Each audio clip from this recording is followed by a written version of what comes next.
When someone who has been a constant presence in your life dies, a parent, a mentor, a partner, the immediate sensation is usually vertigo. The ground simply gives way. Without them, the structure of your daily reality collapses. You are left floating in a void, completely untethered from the world you knew. The Stoics argued that this intense suffering comes from a hidden, illogical belief we carry. Deep down, we behave as if our loved ones belong to us and that they will live forever. By demanding that mortal beings act like immortal possessions, we set ourselves up for a crash. When biology takes its natural course, it feels like a violent theft, keeping us entirely blind to the basic reality of how nature works. To fix this, ancient philosophers developed a psychological exercise we can call the mortal embrace. It requires you to look at the people you love not as permanent property, but as temporary loans granted by the universe. One of the chief architects of this logic was the Roman emperor Marcus Aurelius. He observed that humans are much like leaves in a vast forest. We bud, we hang on the branch for a short season, and then the wind blows us down so the ecosystem can make room for new growth. Because separation is the default rule of the universe, you can train yourself to stop fighting it. You can replace your anger over the eventual recall of a loan with deep gratitude for the time you were allowed to hold it. The philosopher Seneca described existence as a violent torrent.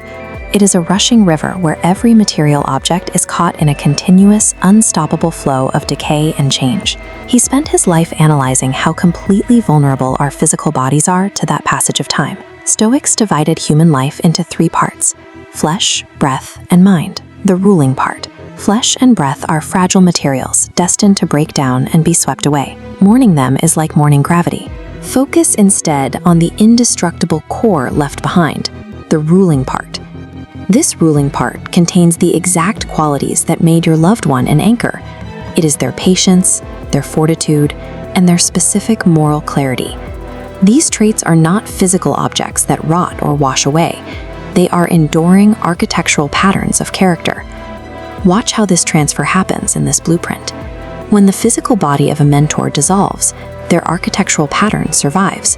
It moves from them directly into you. Every lesson they taught you, every example of stability they modeled, gets absorbed. Their weight settles into your psychology and reinforces your own mental foundation. True strength never disappears when someone dies. It relocates.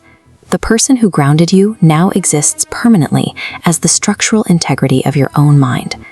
With that structure in place, you can alchemize raw, paralyzing grief into clear, deliberate action.